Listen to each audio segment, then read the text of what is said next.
Welcome, Sharon, from the Lyme Disease Association of Australia. How are you going today? Oh, hi, Di. Thanks so much for the work that you do. I'm okay. I'm hanging in there. It's the Lyme journey personally has been pretty tough in the last couple of years, with some stress that we had with moving and financial distress. Obviously, with that's very common for anybody that might be watching. But yeah, no, I'm fighting the good fight. Yeah, and so tell me what's been happening. I mean, you do so much work in Australia to try and bring awareness to Lyme disease and helping patients. So I know there's been a Senate inquiry, and you're always working on lots of projects to try and get some recognition and help for Australians. So what's been happening lately? Well, yeah, that's accurate. Last year we had the 2025 Senate inquiry, which took probably a year and a half to get up. And, huge thanks to Senator Wendy Askew and former Senator Linda Reynolds. They really helped drive that and make sure it got across the line. Very short, very fast. But I would like to acknowledge all the patients and the other organizations that contributed to that, because we really showed up as a group. And I think that was really important, and especially the groups that made the effort and the individuals to make it to Canberra, because that also made a difference in the Senate. It was really good, and we're grateful. We're better together, put it that way. And so, they published a report, and ultimately they have no intention of doing anything. They don't, and they again have denied an epidemiological review, which would show the impact of what's happening to Australians every day when they're affected by tick and tick-bite illnesses. So one of the things that we've been doing in the last few years is, since that lack of epidemiological action by the Australian government, is to do our best to push some data. And so historically, we've done a few things. Like we had a survey in 2012, and we had a survey in 2014. And we didn't get ethics approval and didn't go through the academic pathway at that time, because we thought, we're just a group of patients. We'll show the government what's going on, and then they'll do the right thing, which of course we all know now in 2026 that they had no intention of that. So, but that data was still valuable. And we also had, obviously looking at our analysis in the 2026 Senate inquiry, we included some of that data, so it was published in our submission. So what we've done in the last year is work with some international academics to get that data presented at a scientific conference. So the Chronic Infectious Pathology Conference in Finland last year, I think it was late August, early September. And that process is going to continue, so that was a presentation at an academic conference, and then that data, even though it's preliminary epidemiological data, will go to publishing and showing what's happening for Australians with tick-bite illnesses. And I guess since then, we've continued other projects. So a few years ago, we started an emerging infectious disease study, which is looking at anybody who've had a tick bite and they are ill, and looking at alternative ways. So we had a bit of a pause that with the change of scientists, and that's resuming shortly. And we're expanding the testing in that. And so we're looking forward to progressing that data. We also launched a survey about 3 months ago in conjunction with international academics again. So and this survey, we wanted to include people that didn't remember a tick bite but had a diagnosis of a multisystem tick-borne illness, because internationally the stats are, where there is epidemiological review, anywhere from 50 to 90%. That's quite a dramatic distance between those two numbers, but they state that they don't remember tick bite, but still end up with positive outcome of a diagnosis of tick-borne illness. So we didn't want to not include those people, because it's a significant percentage potentially. So they were both included in that. And then we are continuing to work internationally. We've got a group called Lyme Global, which has been really powerful. It's led by Dr. Leona Gilbert, who's been working internationally with patient groups and scientists and doctors alike to progress tick science. And that group is really important because we're brainstorming together and supporting each other. Many of those other groups also presented at the CIP conference last year. So it's progressing those coordinations and connections between scientists, academics, and patient advocates, which is really, really important. I think there's one other that I'm forgetting. we've launched something called the Tick Science Alliance Australia, and that's a collaboration between international academics again and locals, and we're just about a month away from launching the first project with that group, which is the Tick Observatory, which is going to be at first identifying Australian ticks, which Dr. Mackenzie Quack, he's currently tenured in Japan, he says that the science on identifying tick species in Australia is really far behind. And so we've got a project. So far we have over 20 citizen scientists that have put their hand applied to be part of that. And then we'll see once we go through the acceptance, and Dr. Quack will interview them all and make sure it's the only we need to find the right place. We won't be flagging for ticks in an area that's not tick prevalent. So and Dr. Quack has worked in Australia and Australian tick ecology, so he's going to be making those decisions, and we're hoping to launch in June or July with that, which means these citizen scientists, and it's been amazing talking, if you end up listening to this or watching this, it's been so amazing to connect with the citizen scientists who are so passionate to progress science in Australia, and especially in their areas of interest, which is keeping the bush safe, or bush regenerators, and there's all different kind of people that have been involved. So I'm really looking forward to partnering with them, and they'll commit to flagging a certain agreed area once a month for 12 months and collecting the ticks there, and they will go to Mackenzie to be identified, and that will be published. And that could be a long going project, just depending on the volunteers that, if we can sustain that, they could do 5 years of study like that and really build on the tick ecology for Australia. And so that's mainly recognising what sort of ticks. Species identification. And do you think they'd be able to do any identification of any of the pathogens that those ticks are carrying? At this point, he can't accommodate that, but we are actively looking, and I actually have an appointment soon with another international group that could possibly do that. The problem is, it'd be good, even though it's a very tricky political topic, it'd be so much easier just to be able to send it here, wouldn't it? And I know there's a group in Queensland doing it. Whether they'll do it national, we're putting inquiries out there. Pathology testing in ticks would be really important to us and the patients that we represent. Yes, yeah. And it's amazing all the work you're doing, and like you say, citizen scientists. But I remember going to the Senate inquiries in 2015, and we're now 2026. Correct. And how many patients do you think, or how many people do you think have contacted you in that time feeling like they've become sick after a tick bite? Oh, our inbox is full. So we haven't done the stats on our inbox. We're currently developing a database for that, so we can get that data as well. But it's very sad, and we actually have no medical pathways now. We've been able to create, in partnership with a handful of doctors, 5 doctors, a tick bite first aid pathway, because I presented to them and they all got it, that we want to prevent any more chronic illness, right? We want to have these people that are newly bitten with symptoms or a rash or whatever have a pathway for early treatment.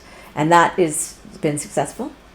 I mean, I guess some patients, they don't really understand the potential impact. They haven't seen the damage that tick-borne diseases cause, so some of them refuse, but at least we have that offering for people. That's fantastic. Yeah. Is that just in your local area, or where? No, it's national, and most of it's virtual. They'll do virtual appointment in getting early tick bite, a medical appointment with a tick-aware doctor for a recent tick bite, not chronic illness, because us chronic illness patients are a whole different kettle of fish, aren't we? Absolutely. Yeah, and it's a forever commitment. Yes, and that's the thing that would be so amazing if people could actually recognise that, when someone's well and strong, and they have been their whole lives, they just have no idea that one little tick bite could actually completely destroy their life, stop them working, stop them being active, and so they may not take it very seriously, but those of us who've had that happen, we've learned the hard way. But as you said, if you get that early treatment, it works so very quickly and well that it can avoid that disastrous results. Yeah, no, absolutely. Yeah, so that's really important. And so if you've seen some of these projects, and if you haven't done the survey yet, that's very important. Stay tuned get on our newsletter list, because as we launch projects, we make sure we share them with people.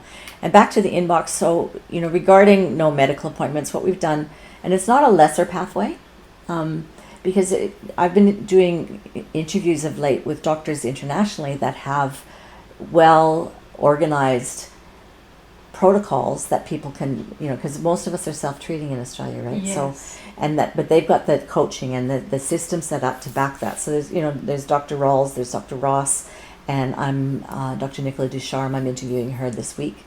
And they have pathways that patients can choose if they can't get medical care here in Australia. But at a recent interview with Dr. Rawls, he really highlighted that herbal antimicrobials aren't lesser as a protocol. They're not less. Yes. They're not less good than antibiotics, put it that, or less effective. And so we're also progressing, tick bite herbal pathways in Australia. That's fantastic. Yeah. Yeah. And then most recently, we've had a homeopath reach out to us who had really good success. And so again, our job isn't to advise medical care or what to choose, but to have pathways that resonate for people.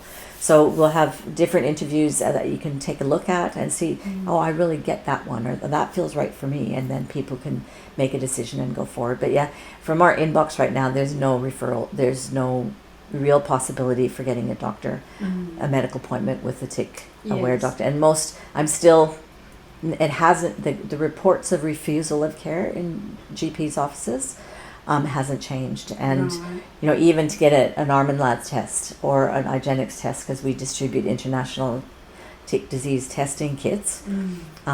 This week I had 2 people say their GPs refused to support them with a blood draw.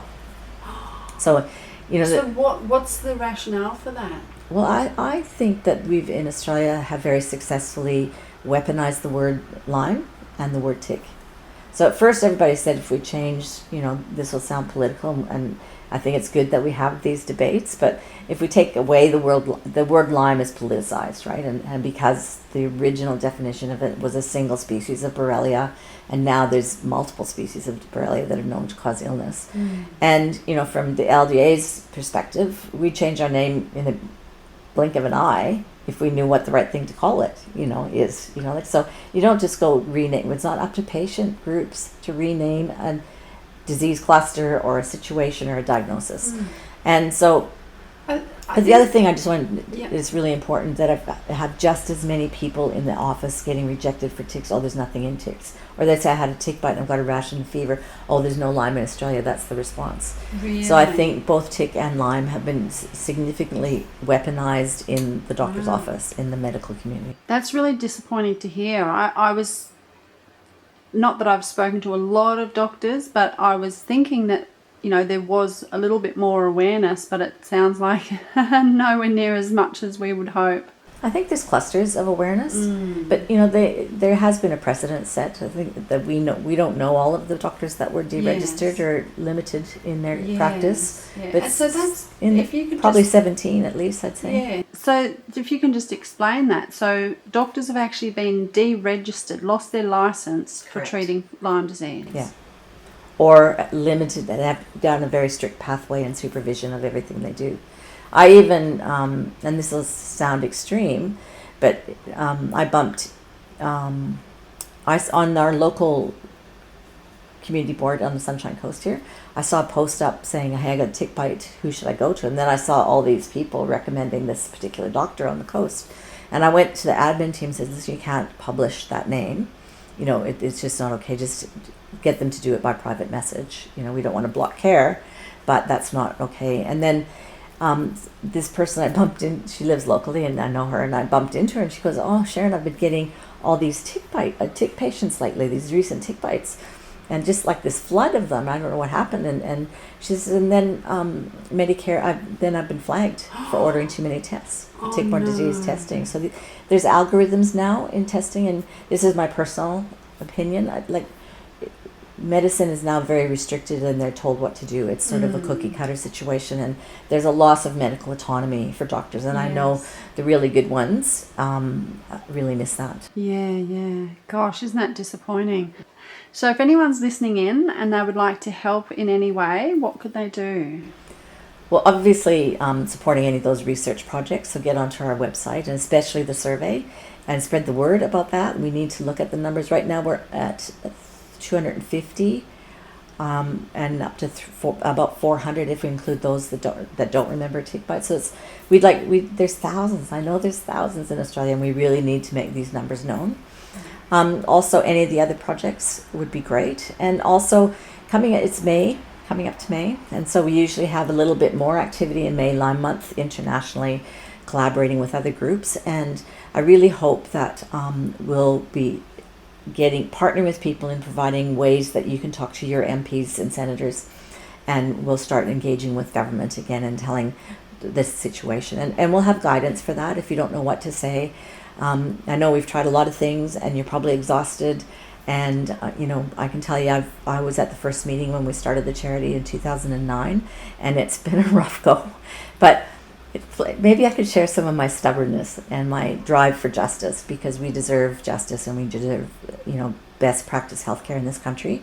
And we're fighting for you. And please link arms for, we know so many can't. They just possibly can't, and we fully understand, and we're fighting for you.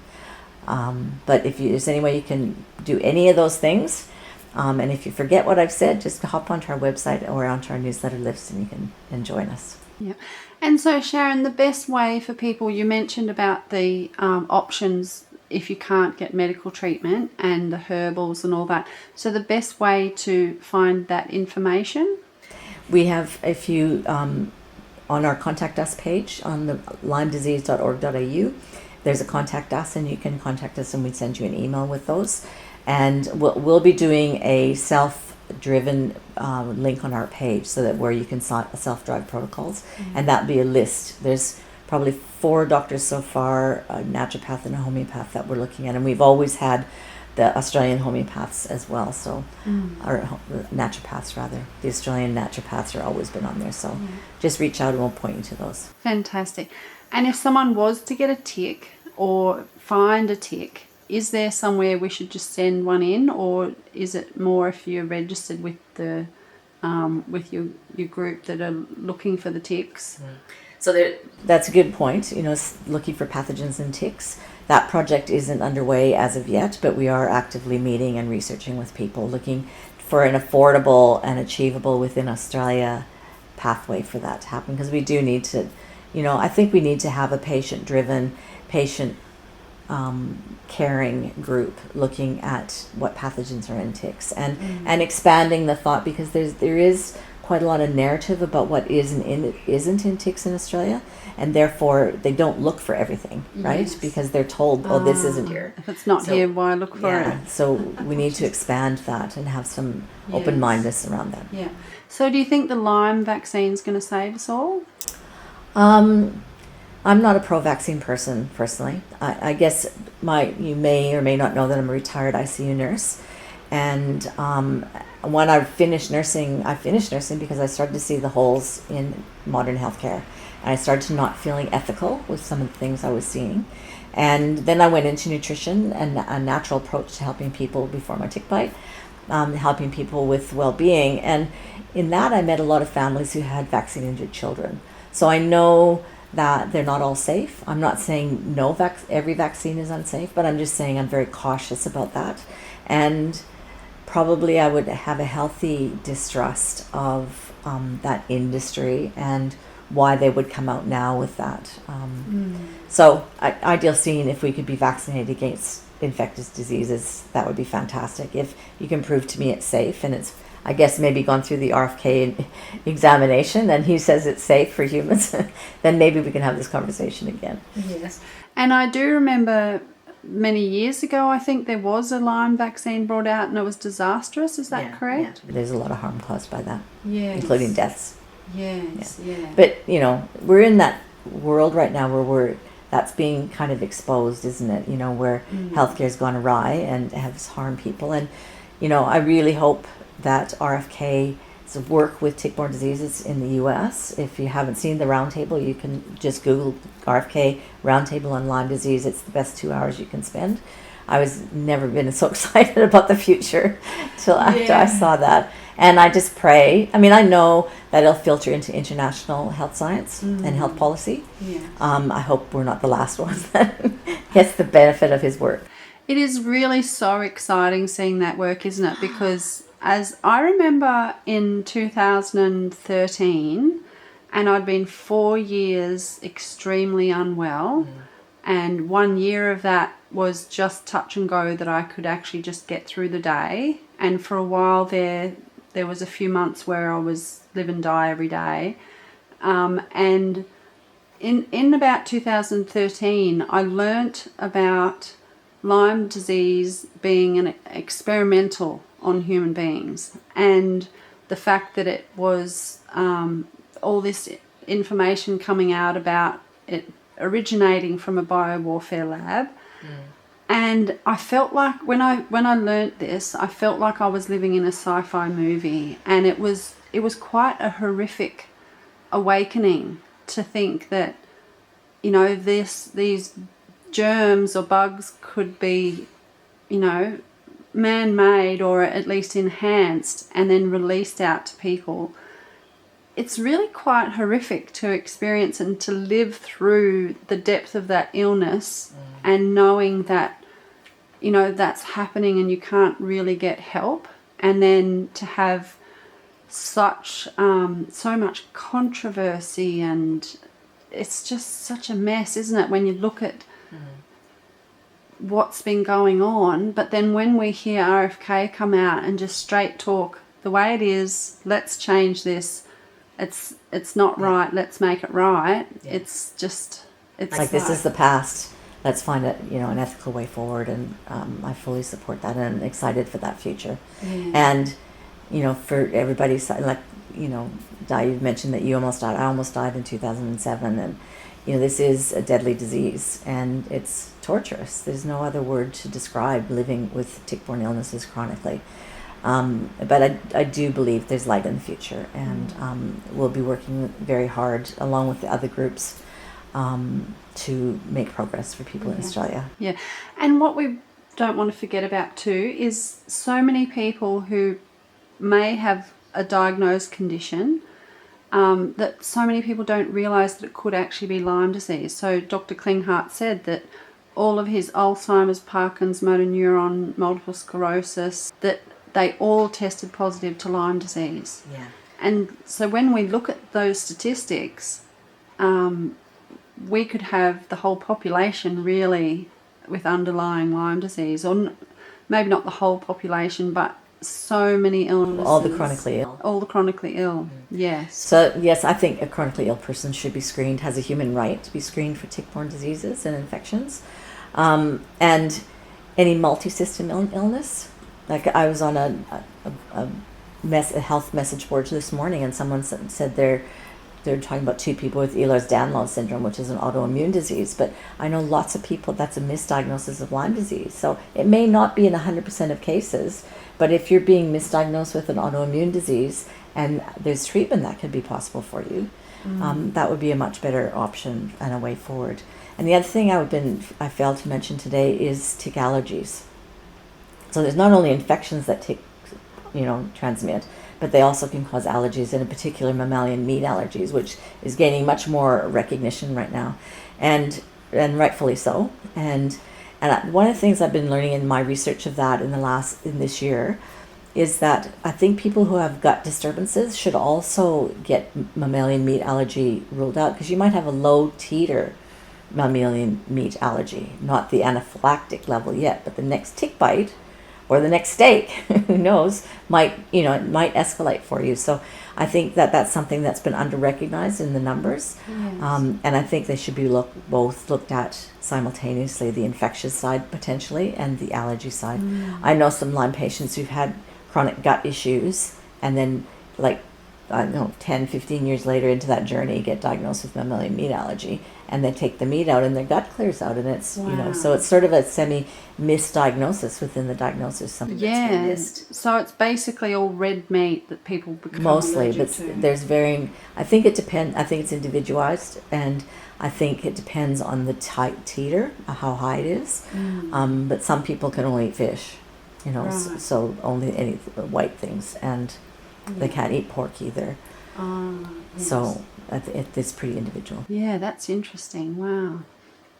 Well, thank you again for the incredible work you do. Honestly, Sharon, I mean, I was alongside you for quite a few years, but then it just got too much for me after a while.